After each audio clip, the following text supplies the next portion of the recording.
乐呀了。往前，往来。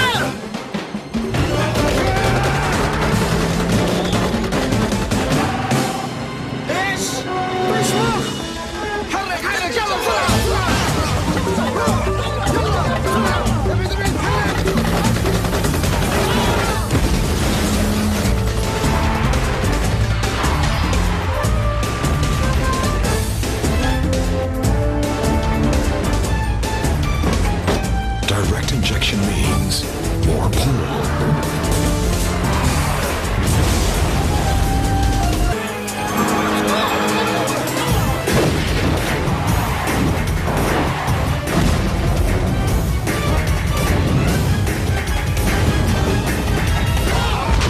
For unmatched diesel engine performance, Isuzu Direct Injection.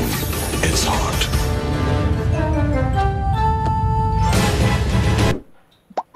Oh, mga kapatid, ito na po yung Isuzu Highlander na nakita nyo po sa commercial ni Edo Manzano.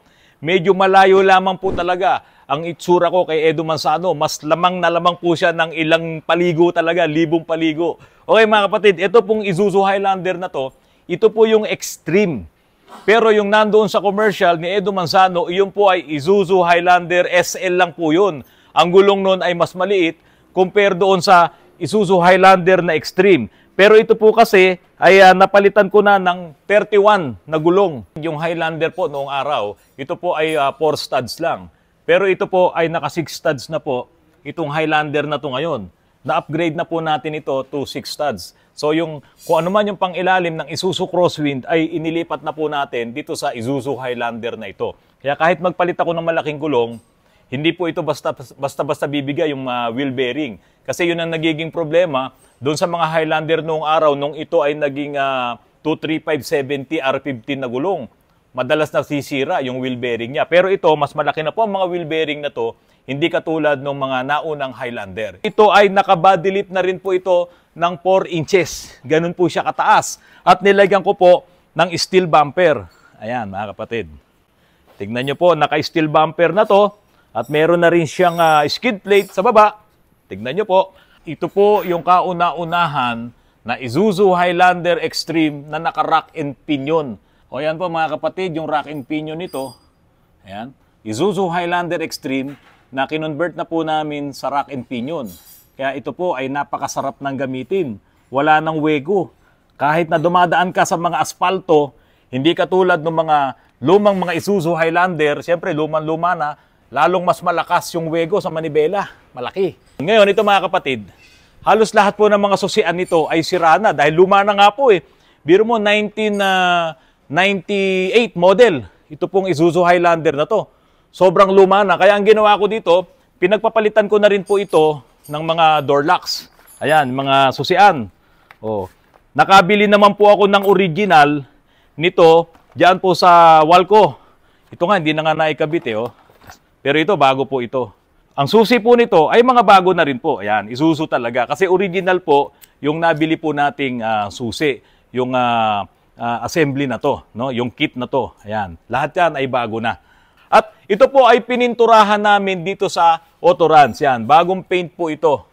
Ayan, talagang ibinalik namin yung dating kulay nitong Isuzu Highlander po na ito. Ayan, pati po dito sa stepboard, makikita nyo po, nilagyan din po yan ni Autorans ng stepboard. Yan. Ibinalik namin yung original na kulay nito. Sa likod po ay nilagyan ko din po ito ng lagayan ng spare tire. Ayan. So yung mga ilaw-ilaw na yan, dagdag na po namin dyan. Medyo ginawa nating hardcore itong Isuzu Highlander na ito. Ito po ay 2.5 direct injection diesel. So mahal na mahal po kasi ito ng may-ari.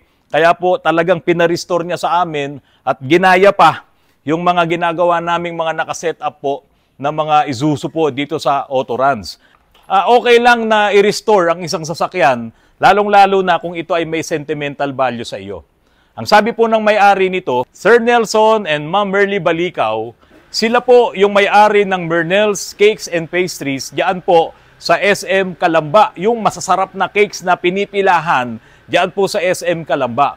Mahal na mahal po nilang mag-asawa yung sasakyan na ito, kaya talagang ginasusan po nila at ni-restore po namin ang lahat po ng mga pyesa na nasira na dito sa sasakyan na ito.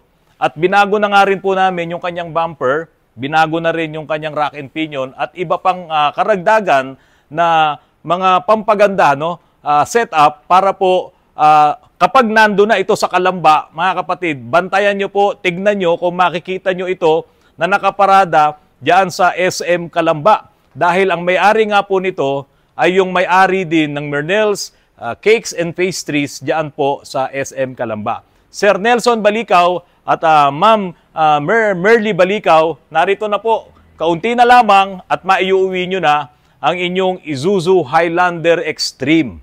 Ngayon mga kapatid, panoorin nyo pa po itong karugtong nitong vlog ko na ito.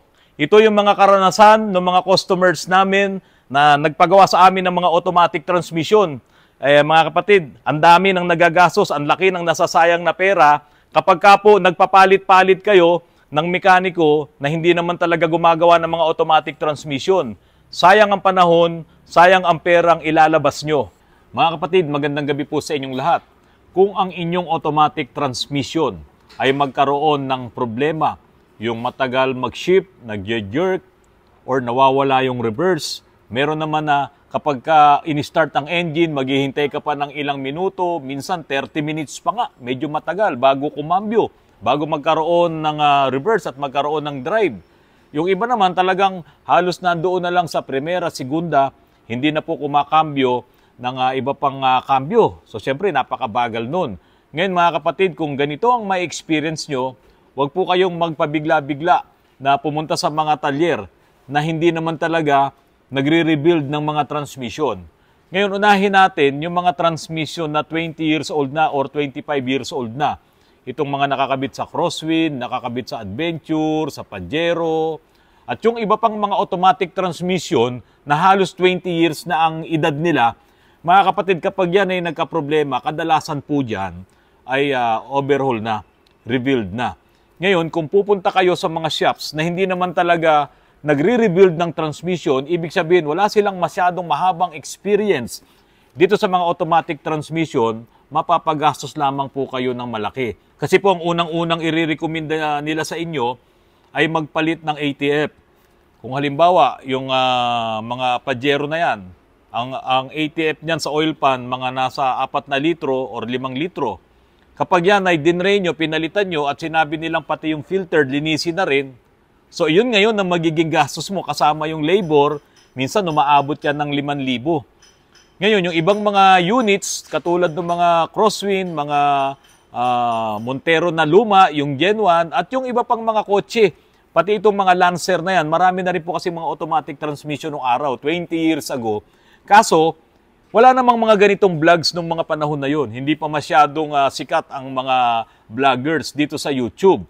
So ngayon na lamang tayo nagkakaroon ng kaalaman sa mga ganitong bagay na dapat pala nung 40,000 kilometers pa lang ang tinakbo, nag-check na to ng fluid. At kung ito ay sunog na, kailangan pala itong palitan. At pagdating ng 80,000 kilometers, kailangan talaga magde-drain ka ng fluid mo at palitan mo ng bagong fluid. Kung halimbawa, ang problema nga niyan ay sunog na ang iyong fluid o kaya sliding na ang iyong mga linings dyan sa iyong automatic transmission. At ngayon, sasabihan ka ng mekaniko na magpalit ng fluid or maglinis ng filter o magpalit ng filter, ang mangyayari dyan, mga kapatid, lugi ka. Kasi hindi na yun naayos pa. Kapag ka sliding na, kapag ka singaw na ang mga o-ring at yung mga molded piston dyan sa yung automatic transmission, hindi na po yan makukuha kahit magpalit ka pa ng fluid. Kahit na mag-dialysis ka pa. Ito ang mabigat sa dialysis. Sa dialysis, halos sa 10 litro ang mauubos mo or 12 litrong ATF kasi idadialysis yun. Tatanggalin yung luma at papasukan ka ng bagong langis. Ang disadvantage nun, talagang wala na yung transmission mo.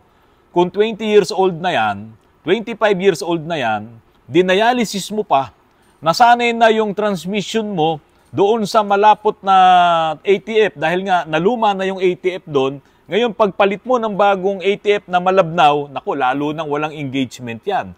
So, magkakaproblema ka lalo at lalaki ang iyong gastos. Kaya ang payo ko po sa inyo, mga kapatid, kung medyo luma na talaga ang inyong mga automatic transmission, dalhin nyo yan doon sa talagang gumagawa ng transmission na mayroong shops. Kasi kung magpapa-home service kayo at hindi naman yan natsambahan nung nag-home service, lugi ka na naman kasi hindi ka nababalikan yan. So dapat pag kayo ay magpapagawa ng inyong automatic transmission, magpapa-overhaul kayo or magpapa-rebuild kayo, dalhin nyo sa may mga shops, dalhin nyo doon sa talagang gumagawa ng mga transmission. Kasi po, dapat makita nyo rin yung mga piyesang inilalagay nila kung bago ba or ginagamit lamang nila yung galing doon sa mga surplus na transmission at ililipat yung laman loob. Huwag po kayong papayag doon, talo kayo. Kasi yung mga o-ring na nabibili nila, mumurahin lang po yan. Naku, alam yan ng mga nagre-rebuild na bumibili ng murang o-ring at murang mga oil seal. Ngayon, hindi pa sila bumibili talaga nung rebuilding kit. Ginagamit nila yung nandoon sa mga luma at mga surplus sa transmission na hindi mo naman alam kung ilang taon na rin yung nagamit. Tandaan nyo po, yung mga linings na yan, talagang yan ay masisira sa takdang panahon. At yung 20 years, 25 years na mga transmission na yan, yun na yung takdang panahon nila. Ngayon may magsasabi, Autorans, kasi po ito ay kabibili ko lang nitong unit ko. Nung yan naman ay din-drive ko, nung tinest drive ko, okay naman yan. Pero nito, mga ilang araw ko nang nagamit, eto na.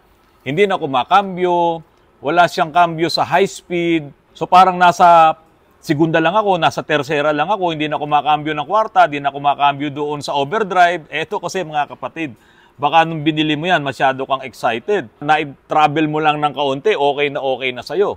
Karamihan nga ng mga transmission kapag ang problema nila, yung kailangan mo ng uminit, no? Or kapag uminit na ay doon magkakaroon ng problema. Baka iyan yung posibleng nabili mo.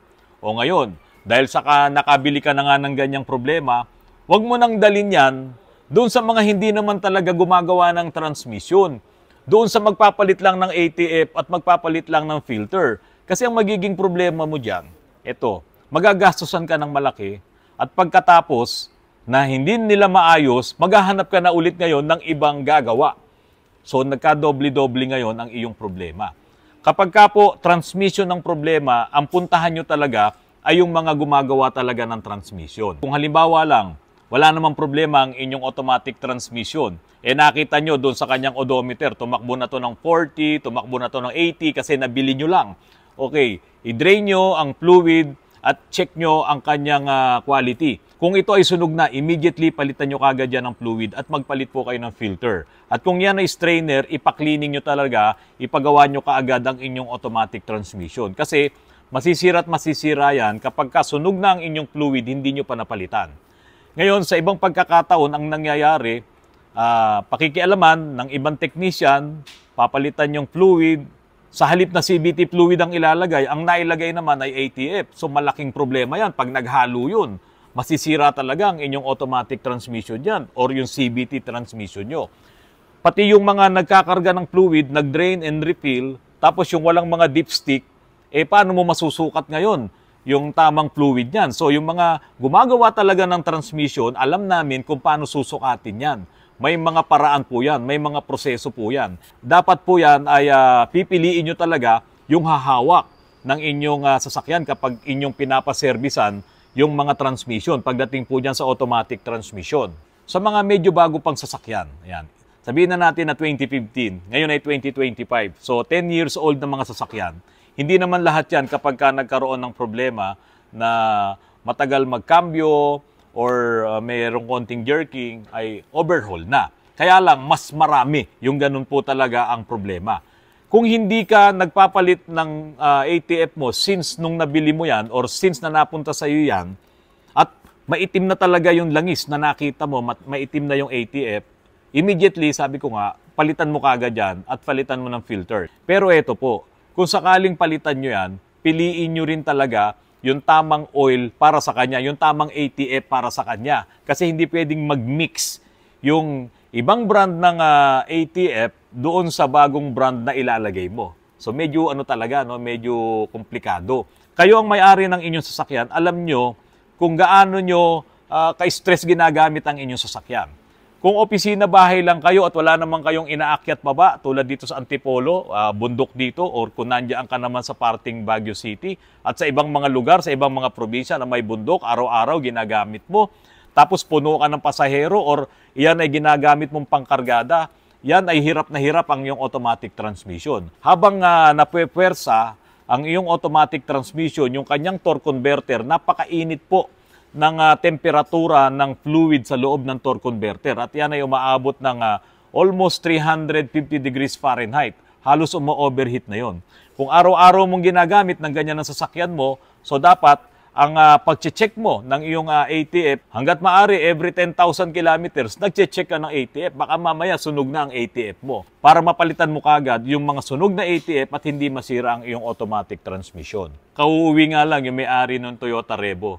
Kasi galing sa isang shop dyan, sa tabi-tabi, na ang laki ng nagastos niya. Pinalitan ng filter, pinalitan ng ATF, nag-dialysis pa sila, pero wala ring nangyari. Hindi rin pumapasok yung reverse. So ngayon, nandito na siya, overhaul na talaga. Ang problema kasi nitong customer ko na to, 2 weeks ago, galing na siya dito sa amin. Sinabihan ko na siya na iyan ay due for overhaul na. Kaya lang, wala pa siyang budget nung time na yon, dinala niya ngayon sa ibang shop at dinialysis siya. So ngayon, wala namang pong nangyaring maganda. Ngayon, meron pang mga masiselan na transmission. At itong transmission na to, ito ay mga modelong sasakyan ang kinakabitan. Kung meron kayo nito, bantayan nyo ang inyong transmission at ingatan nyong mabuti. Kasi po mga kapatid, ito po ay nagkaroon lang ng error code na P0720. Ayan. At ang error code po na yon ay output speed sensor at vehicle speed sensor. Ngayon, itong mga transmission na to, kapag yan ang naging error code, papalitan mo na yan ng buong valve body. At yung valve body na yan, mabibili mo lang yan sa kasa. Walang ibang tindahan na nagsusupply nitong valve body na ito. Ang halaga po nito ay halos 135,000 pesos itong valve body na to. Ngayon, kasama yung labor, kasama yung trabaho namin, halos aabot ka pa ng 145, 150. Depende doon sa ibang madadamay na pyesa. Napakamahal ng valve body nitong Nissan na to, nitong Nissan Calibre, itong NP300. Kaya ingatan nyo po, kung meron kayong NP300 na sasakyan, ingatan nyo po ang transmission yan.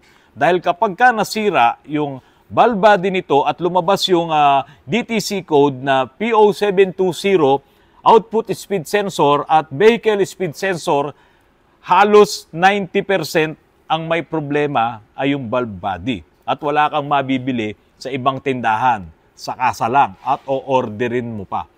Ngayon, yung mga naka-NP300 yan na nakakalibre, ingatan nyo pong mabuti ang inyong automatic transmission. Mangilan-ngilan na rin yung nagawaan namin ganito. At yung iba naman, hindi nila kinaya yung presyo ng valve body, kaya hindi namin natapos, inuuwi na lamang. Kung ako tatanungin nyo, minsan masasabi ko, dapat ito recall. Kasi hindi lamang isa yung mayroong ganitong problema na nagawa namin. At alam yan ng Nissan dahil sa kanila bumibili ng valve body. Kaya ako, ang mapapayo ko po sa inyo ngayon, ingatan nyo ang inyong mga automatic transmission kung kayo ay nakakalibre or NP300. Dahil kapag bumigay yung valve body nyo, talagang bibili po kayo ng bago. Ito nga po yung huling na-scan namin. No? At ipapakita ko po sa inyo. Ayan. So mga kapatid, kapag ito ang naging problema, ayan, gastos ng malaki. Paano kung galing pa kayo ngayon sa ibang shops at nagpalit ng fluid, nagpalit ng filters, keso sira yung solenoid, mga ganyan, sira yung sensor, o yun na. Baka hindi lang 150,000 ang magagastos nyo. Yung isang naging customer namin na hindi na ipinagawa yung kanyang kalibre, ay dahil nga sa galing na siya na ibang shop, ang computation niya, kung bibili siya ng valve body, ay aabot siya ng 175,000. Napakalaking pera. Kaya po mga kapatid, lagi nyo pong tatandaan, kapag ka po ang may problema sa inyo ay automatic transmission, pumunta kayo doon sa mga shops na talagang nagre-rebuild ng automatic transmission. Mga kapatid, sana po ay nakatulong sa inyong muli itong vlog ko na ito. Isang mabilis na sudyap sa inyong mga automatic transmission. Sana po paki-like, paki-share, at paki-subscribe po ang aking channel. Magandang gabi at maraming salamat po sa inyong lahat.